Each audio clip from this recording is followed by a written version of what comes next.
नमस्कार दोस्तों, मैं रोहित कुमार आप सभी लोगों का directstudy.com पे बहुत बहुत स्वागत करता हूँ। दोस्त एक चीज़ जान लीजिए यहाँ पे कि आज के क्लास में हम लोग करने जा रहे हैं डिस्काउंट बहुत बेहतरीन तरीक़ा से मैं कोशिश करूँगा सारी बात समझाने का, क्योंकि इस बुक में बहुत अच्छे तरीक़े से दिए गए हैं।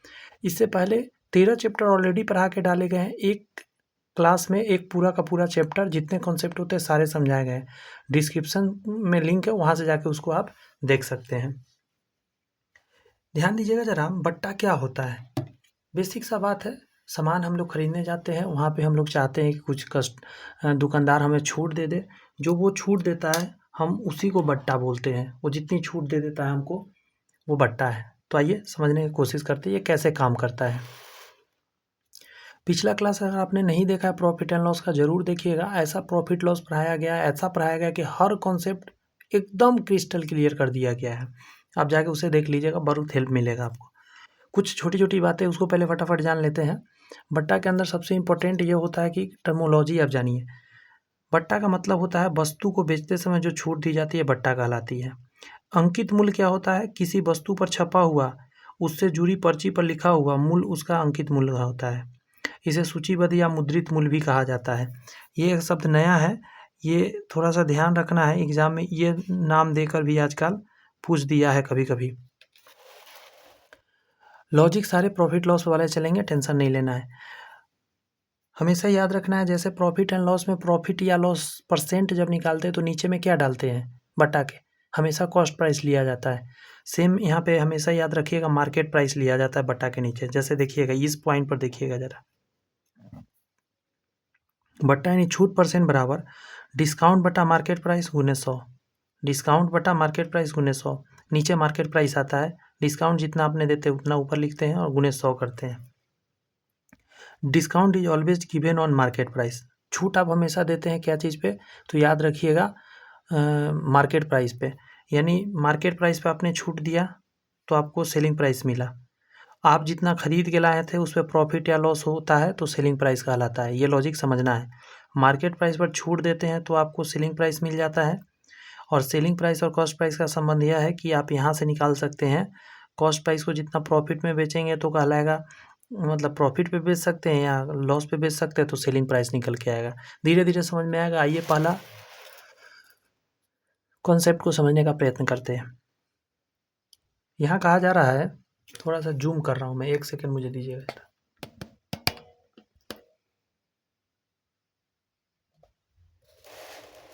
बस इतना काफ़ी है। कैमरा थोड़ा सा टिल्ट हो चुका है, कोई बात नहीं है, दिख तो रहा है ना आपको? स्क्रीन पर थोड़ा तिरछा दिख रहा होगा, लिखा हुआ, कोई नहीं। देखिए क्या कह रहा है, यदि अंकित मूल्य दिया गया हो और छूट मतलब एक बार D1%, एक बार D2% दी जाती है, तो हम कैसे निकालेंगे? सेलिंग प्राइस निकालने का फॉर्मूला होगा, सेलिंग प्राइस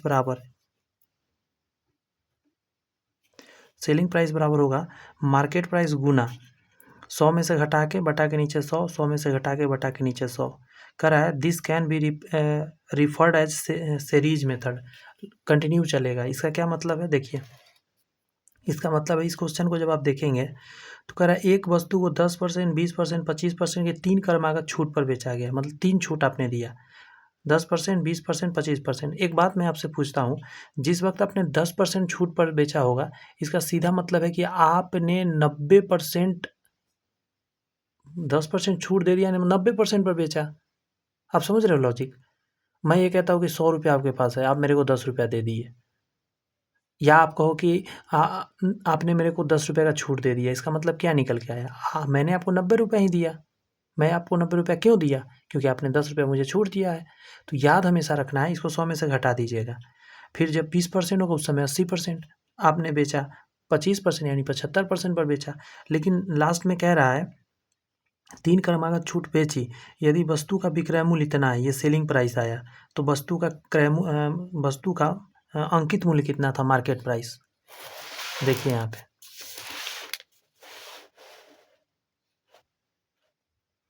यहाँ पे है market price Guna 90/100। What is meaning of 90/100?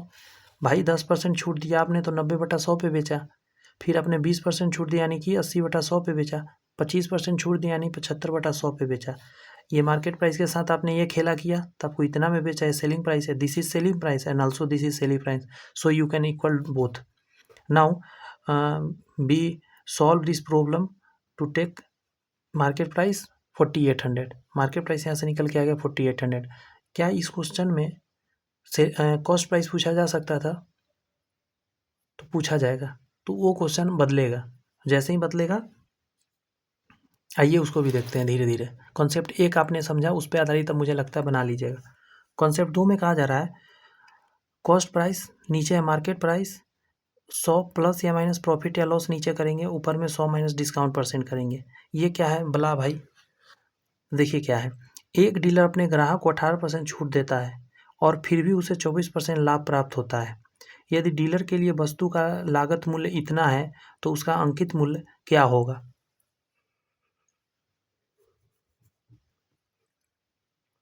एक डीलर अपने ग्राहकों को 18% छूट दे दिया है और फिर भी उसे 24% का लाभ मिल रहा है।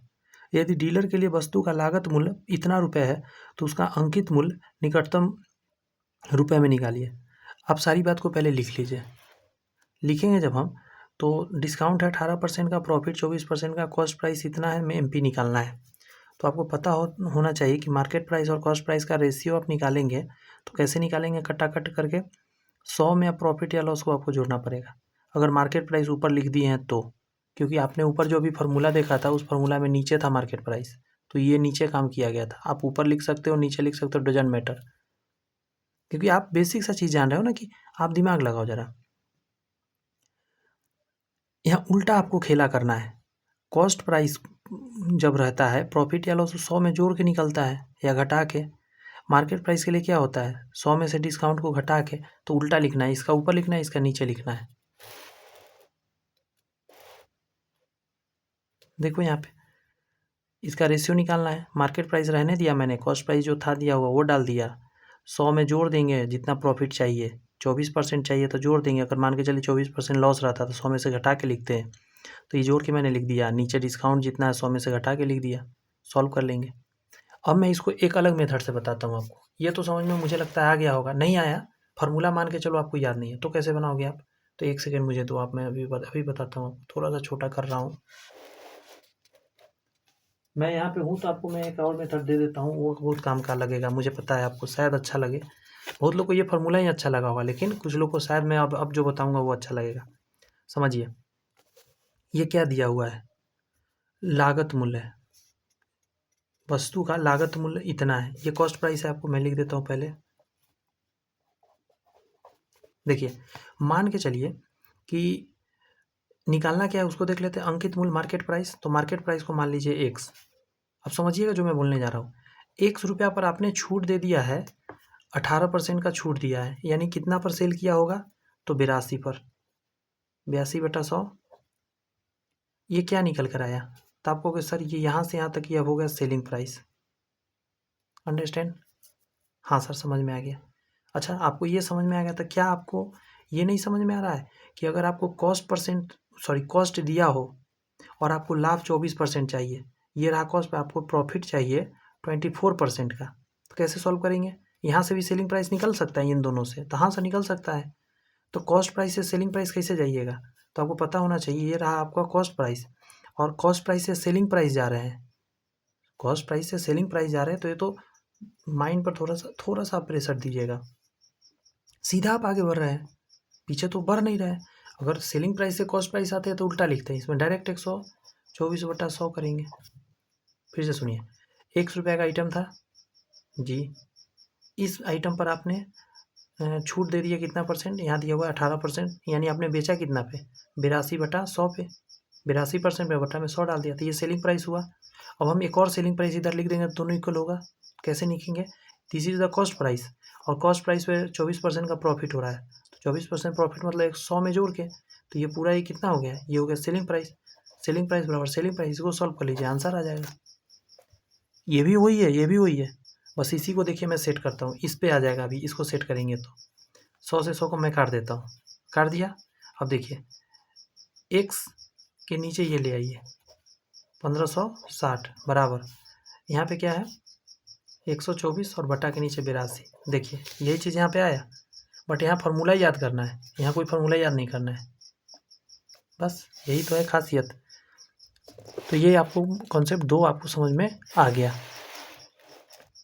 कॉन्सेप्ट 3 कह रहा है थर्ड नंबर में कि मान के चले ऐसा हुआ कि एक बार x% एक बार y% का 2 छूट दे दिया आपने, तो फाइनल छूट कैसे निकालिएगा? तो x + y करके -xy/100। अब ये एक नया फार्मूला बन गया, यहाँ माइनस है, आपको याद रखना होगा माइनस, गलती नहीं करना है। तीन वाले में ऐसे करना है, बट ना ये याद करो आप, ना ये याद करो, आपको तो फिर कैसे क्वेश्चन बनेगा? हम हैं ना यहाँ पे, आप टेंशन ना लो। यहाँ पे तो ऐसे बनाया गया है, हम आपको बताते हैं। 15% और 25% का छूट देना है ना, ध्यान दीजिएगा ज़रा। हम कैसे बना लेंगे इसको टेक्निक लगा के? देखिए, हम एक फार्मूला जानते हैं x + y और प्लस xy/100। ओके, हाँ सर जानते हैं। ये फार्मूला तो सार्वजनिक है ना, शुरू से सारे चैप्टर में लगते हैं। अब यहाँ पे छूट है तो यहाँ माइनस प्लस सबको याद रखने में मुश्किल है। आप इतना बताओ मेरे को, एक बार 15% छूट दिए हैं, एक बार 25% छूट दिए, दोनों छूट है यानी दोनों माइनस में जाएगा। छूट माइनस में होता है ना, प्रॉफिट होगा तो प्लस में होगा, लॉस होगा तो माइनस में होगा। यहाँ छूट है तो माइनस में जाएगा, तो -15 लिखेंगे और यहाँ भी -25 लिखेंगे। दोनों छूट है इसलिए दोनों माइनस में। यहाँ प्लस का प्लस लिखेंगे, इसका वैल्यू 15 है तो -15 गुना इसका वैल्यू -25 बटा के नीचे 100। यहाँ पे ये दोनों माइनस में तो जुड़ जाएगा, तो हाँ सर जुड़ जाएगा, 40 आ जाएगा, -40। यहाँ हो जाएगा माइनस माइनस प्लस, तो ये प्लस रहेगा। 25 में 15 से गुना कर लेते हैं, 15 × 5 = 75 के 5 हासिल 7, 15 दूनी 37, 2 जीरो है तो 2 अंक बाद दशमलव यहाँ पे दे दीजिए। अब देखिए बड़ा वाला माइनस में, छोटा वाला प्लस में, तो इसको इससे घटाना होगा। तो हम क्या करेंगे, यहीं पे पॉइंट ऐसे जीरो दे देंगे, इसको ऐसे कट कर देंगे, इसके नीचे लिख देंगे 3.75। ये टेक्निक है। एक और जीरो दे देते हैं, जीरो में से 5 गया 5, सॉरी एक हासिल लेंगे, 10 में से 5 गया 5 और यहाँ बचा 9, 9 में से 7 गया 2 पॉइंट, ये बचा 9, 9 में से 3 गया 6, यहाँ बचा 3। ये माइनस लगेगा, क्यों माइनस लगेगा? क्योंकि छूट है, यानी कि आपको इतना %। यहाँ भी देखो, यहाँ भी वही चीज़ आया हुआ है ना, यहाँ भी वही चीज़ आया है, मेरा भी वही आया है, बट इसमें एक फार्मूला हमको कोशिश करना पड़ा, कहाँ माइनस कहाँ प्लस याद रखना पड़ेगा, बट इसमें कोई याद नहीं रखना पड़ा क्योंकि हम जानते हैं दोनों छूट इसलिए दोनों माइनस में ले लेंगे, यहाँ माइनस माइनस प्लस हो जाएगा। इतना तो आप बेसिक कर ही सकते हैं। तो ये भी कॉन्सेप्ट आपको समझ में आई थिंक आ गया होगा, नहीं आया तो अभी हम समझाएंगे, आप टेंशन ना लो, अभी बहुत समझाएंगे। कह रहा है किसी वस्तु के अंकित मूल्य पर 20%, 40%, 75% की 3 क्रमागत छूट के बराबर एकल छूट ज्ञात करिए। अब इस बार 3 गो हो गया ना, तो देखिए 3 गो हो गया तो आप फार्मूला लगा सकते हैं, लेकिन इस किताब में अच्छा किया गया है यहाँ पे कि एक रेशियो मेथड आपको बता दिया। मैं अभी मन में सोच रहा था कि आपको रेशियो मेथड भी बताऊँ मैं, बट यहाँ पे काम कर गया, ऑलरेडी यहाँ बता दिया आपको। रेशियो मेथड कहता है कि छूट है तो 20% का वैल्यू होता है 1/5, माइनस लगा देंगे। 40% का मतलब होता है 2/5, तो माइनस लगा देंगे। 75% का वैल्यू होता है 3/5, तो माइनस लगा देंगे। अच्छा, आप सोच रहे होंगे कैसे आप जान रहे हैं सर कि इतना वैल्यू होता है? तो भाई मेरे एकदम छोटा काम कर रहे हैं, इतना तो आप भी जानते होंगे। कैसे? 20 को बटा में 100 लिखिएगा, कितना बार में कटेगा? 1/5, वही तो लिखा गया है। 40 के बटा में क्या लिखिएगा? तो फिर 100 लिखिएगा, 1 जीरो से 1 जीरो घटाइए, 2/5 आ जाएगा, वही तो यहाँ लिखा गया। समझ गया ना कैसे आ रहा है? सबको बटा में भाग देकर निकाला गया है। अब माइनस माइनस क्यों कर रहे हैं? क्योंकि छूट है इसीलिए। अब देखिए 5 से हो गया 4, 5 से हो गया 3, घटा दे रहे हैं ऊपर में, 4 से हो गया 1, इसको गुना करिए, इसको गुना करिए, लेकिन गुना करते समय जो कटने वाला उसको काट दिया जाता है। ये इधर से कट रहा है तो काट देंगे, और कटने वाला होता है काट लेते हैं। अब देखिए 50 25 और 3 × 3। अब 25 से हो गया 3, 25 से हो गया 3, मतलब 22 का छूट हुआ, माइनस इसीलिए आ रहा है। तो -22 बटा के नीचे क्या डालेंगे? 25, यानी 25 से आइटम 3 हो गया, मतलब 22% का छूट, गुने 100 कर देंगे, परसेंट में निकल गया 88%। अच्छा, कहेंगे माइनस कहाँ कर दिए सर गायब? आपके मन में आ सकता है ना कि माइनस कहाँ गायब हो गया यहाँ से। भाई मेरे, ये छूट था, ये सिर्फ बता रहा है आपको कितना कम गया है, ऐसा नहीं कि माइनस लेकर ढोते रहिए। ये छूट है, 88% आ गया। अच्छा कॉन्सेप्ट यहाँ दे दिया गया था। मैं सोच रहा था वही वाला फार्मूला ना यूज कर दे, क्योंकि फार्मूला थोड़ा टफ हो जाता है। x + y + z minus xy yz zx बटा के नीचे 100 प्लस xyz बटा के नीचे 1, मतलब 10,000। कह रहा है एक वस्तु के चिन्हित मूल्य पर लगा, एक मिनट, चिन्हित मूल्य मतलब मार्केट प्राइस पर लगातार 2 छूट इतना और एकल छूट के बराबर है, मतलब दो छूट 25% की एकल छूट के बराबर है। अगर पहली छूट की दर 10% है तो दूसरी छूट की दर क्या है? क्या कहा आपको पता है? समझिए ज़रा। यहाँ कह रहा है कि फर्स्ट डिस्काउंट जो दिया जा रहा है वो 25 पर, एक मिनट रुक जाइएगा। अच्छा हाँ, पहला छूट 10% दिया है तो 10% छूट मतलब 10% का वैल्यू क्या होता है? 10% का वैल्यू होता है 1/10, माइनस लगा देंगे मतलब 10 में से 9 हो गया। ठीक है, सेकेंड डिस्काउंट मुझे पता नहीं है तो इसको छोड़ दीजिए, इसको इस जगह को खाली छोड़ दीजिए। अब आइए यहाँ पे 25, मैं इस पे करके दिखाता हूँ। सबसे पहले पहला छूट आपने 10% दिया यानी क्या हो गया? 10 से 9 हो गया। दूसरा है 25%, 25% का मतलब होता है 1/4, यानी ये फर्स्ट छूट आपको पता था, सेकंड छूट आपको नहीं पता था, खाली जगह छोड़ देते हैं। और फाइनल छूट यहाँ पता है 4 से हो गया, 4 से 1 कम गया मतलब 3 हो गया। अब हमको एक बात बताइएगा ज़रा, ये कैसे निकल के आता है? तो आपको इसमें किसी चीज़ से गुना करते हैं ना, इसमें किसी चीज़ से गुना तब ये आता है। यहाँ पे x मानिए, यहाँ y मानिए, अभी मैं निकाल के भी दिखाता हूँ। तो आप ये x कैसे आएगा? 10x बराबर 4 लिखिएगा। x निकालते समय क्या करिएगा? 4/10, समझ रहे बात? यहाँ y निकालते समय क्या करिएगा? तो 9y बराबर 3 होगा।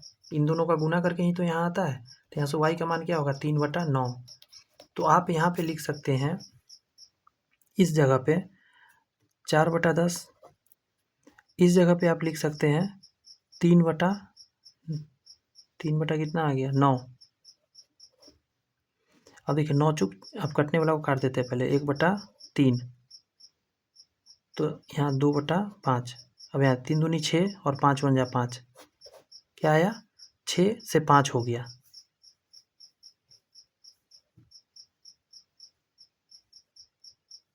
एक मिनट, काटना सही नहीं रहेगा, समझे? माफी चाहते इसलिए नहीं काट रहे क्योंकि ये रेशियो है, इसको यहाँ नहीं काटेंगे।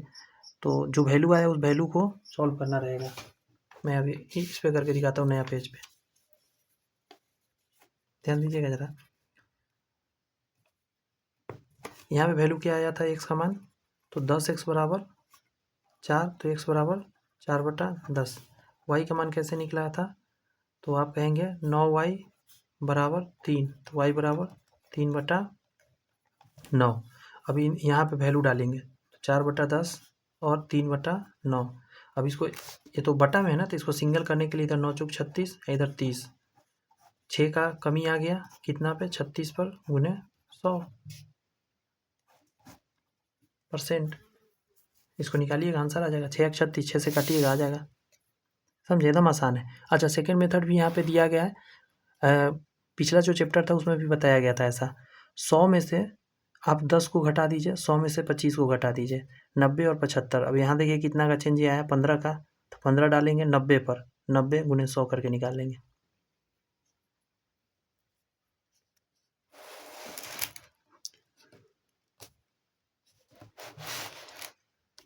ये क्वेश्चन कर रहा है, एक वस्तु के बाजार मूल्य पर प्रत्येक x% के 2 बार छूट देने के बाद कुल इतना रुपए है। 2 छूट के बाद इतना है। यदि वस्तु का चिन्हित मूल्य 720 रुपये है तो x का मान बताइए। ये इसको कैसे बनाएंगे? तो मार्केट प्राइस और सेलिंग प्राइस आपको है। मार्केट प्राइस 720 है। अब यहाँ 0 1 बढ़ा दिया गया है ताकि सिंपल कर दिया जाए। और एक मिनट रुक जाइएगा ज़रा, यहाँ कैसे बनाया गया है वहाँ पे देख लेते हैं क्या क्या हुआ।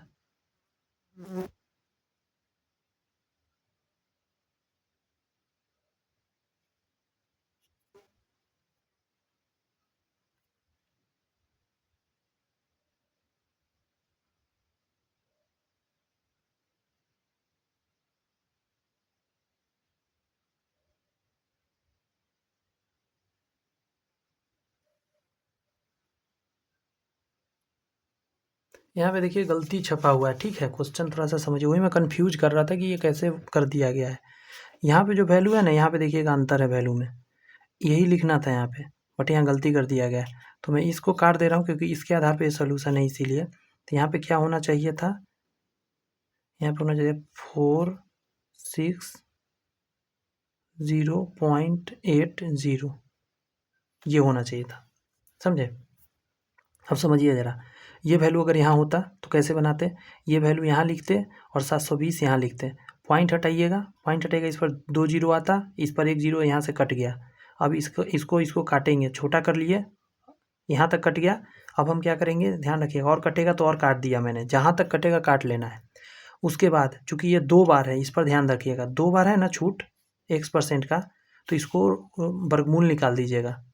और अब देख लीजिए 15 यहाँ आएगा, यहाँ 12 आएगा, तो 15 से 12 हो गया, मतलब 3 का कमी है ना, तो 3 ऊपर डालिएगा, 15 नीचे, गुने 100% करके परसेंट में निकाल लीजिएगा। अच्छा, यहाँ पे ऐसा कह सकता था कि x% का 3 बार छूट दिया गया है, तब ये दोनों दिया रहता, तखनी घनमूल निकालते, घनमूल समझ रहे हैं, क्यूब रूट निकालते और फिर करके निकाल लेते।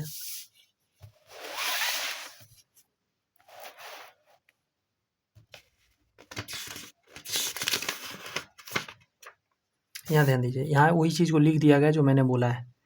कॉन्सेप्ट नंबर 4 पर जब आइए, क्या बोला है मैंने अभी, 2 डिस्काउंट था तो इसका वर्गमूल निकला है, 3 डिस्काउंट रहेगा उस समय घनमूल निकाल दीजिएगा। एक्स वस्तु खरीदने पर वाई वस्तु निःशुल्क दी जाती है, तो फिर ये फार्मूला है याद रखने के लिए, बट मैं कहूँगा इसको मत याद रखो आप। आपको फिर कैसे बनेगा, तो मैं तरीका बताता हूँ। आपको बस एक लाइन याद रखना है, मैं बताता हूँ क्या। आपको ये देखना है कस्टमर लेकर क्या गया, वही नीचे डाल देना है। आप समझ रहे हो बात, कस्टमर जो पेड किया ऊपर जाता है, कस्टमर के हाथ में जितना चीज़ गया वो नीचे डाल देना है। आपको ये क्या लॉजिक है, यही लॉजिक काम आएगा। देखिए यहाँ पे 24 चूड़ियाँ खरीदने पर ईसा को 6 चूड़ियाँ मुफ्त में मिला, तो आपसे मैं पूछूँ ईसा को टोटल कितना मिला चूड़ी, तो आप कहोगे 24, तो आप गलत हो जाओगे। आप कहोगे उनको 30 मिला ईसा जी को, क्यों, 24 मिला तो 6 छूट लेकर गया ना, 6 पीस, तो जोड़ो ना आप उसमें, टोटल 30 पीस उसको मिला।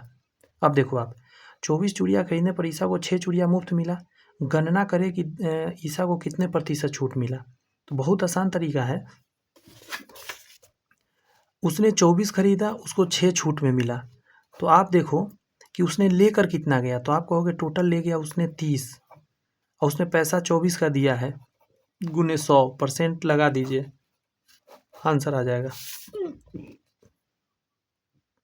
क्लियर है बातें, आपको अगर नहीं समझ में आया तो कोई बात नहीं, अगला देखो, अभी समझ में आ जाएगा, ये क्वेश्चन पर समझ में आ जाएगा। है 11 वस्तु के खरीदने पर 3 वस्तु मुफ्त प्लस 12.5% की अतिरिक्त छूट के बराबर एकल प्रभाव बताइए आप।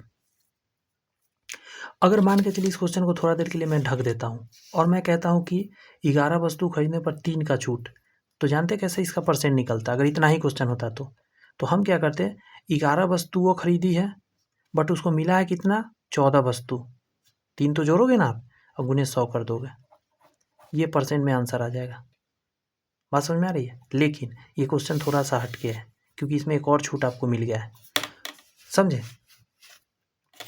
तो मार्केट प्राइस कितना, यही बात है यहाँ पे, कोई नया बात नहीं है। आप देखो जो मैंने यहाँ किया वही यहाँ पे लिखा जाएगा, तरीका है लिखने का। देखिए 14 वस्तु मिला, आप 14 वस्तु आप उसको दे रहे हो, आप दे तो उसको 14 वस्तु रहे, लेकिन आपको सेलिंग पैसा कितना का आ रहा है, 11 का, आपको 11 का पैसा आ रहा है, आप उसको दे रहे हैं 14, और इसका वैल्यू कितना होता है, 12.5% का वैल्यू कितना होता है, पता है कि नहीं पता, 1/8, 1/8 होता है, और 1/8 छूट है इसलिए माइनस ऊपर जाएगा, तो 8 से 7 हो गया। अब इसको यहाँ गुना कर दीजिए, इसको इधर यहाँ से गुना कर लीजिए और निकाल लीजिए। अच्छा, इसमें कैसे करते हैं, तो इतना के बाद 11/14 गुने 100, और इसमें गुना फिर से कर देते 1/8 से, इसमें गुना कितना से कर देते, 1/8 से गुना कर देते, आपका आंसर निकल के आ जाता।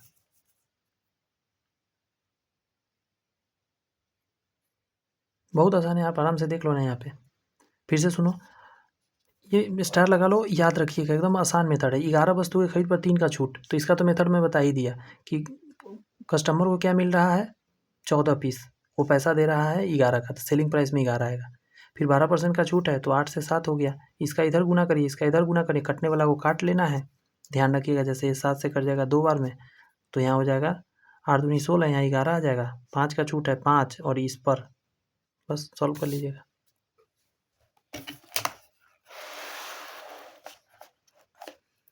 यहाँ है कि when sum of given two discount is same, इसका मतलब क्या है, एक कंपनी 3 प्रकार की लगातार छूट प्रस्ताव देता है, 25%, 15%, 30%, 10%, 35%, 5%। कौन सा प्रस्ताव उपभोक्ता के लिए सबसे अच्छा होगा? तो इसका सबसे आसान तरीका है, यहाँ पे दिया गया है, जो सॉल्व कर लीजिएगा। यदि दिए गए डिस्काउंट का योगफल समान हो तो जैसे इसको जोड़िए, 25 और 15 40, 30 और 10 40, 35 और 5 40। प्रस्ताव अगर समान हो, देखिए यदि दिए गए डिस्काउंट का योगफल समान हो तो जिन दो डिस्काउंट का अंतर अधिकतम होगा उससे डिस्काउंट भी अधिकतम प्राप्त होगा, अर्थात उपभोक्ता के लिए वही दो डिस्काउंट सबसे अच्छा होगा तथा दुकानदार के लिए उसका अंतर अधिकतम होगा, वह फायदेमंद होगा।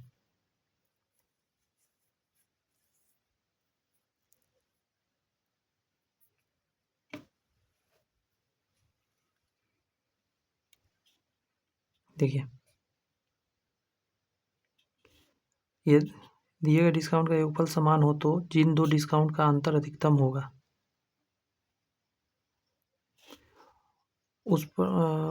उससे डिस्काउंट भी अधिकतम प्राप्त होगा, अर्थात उपभोक्ता के लिए वह दो डिस्काउंट सबसे अच्छा होंगे।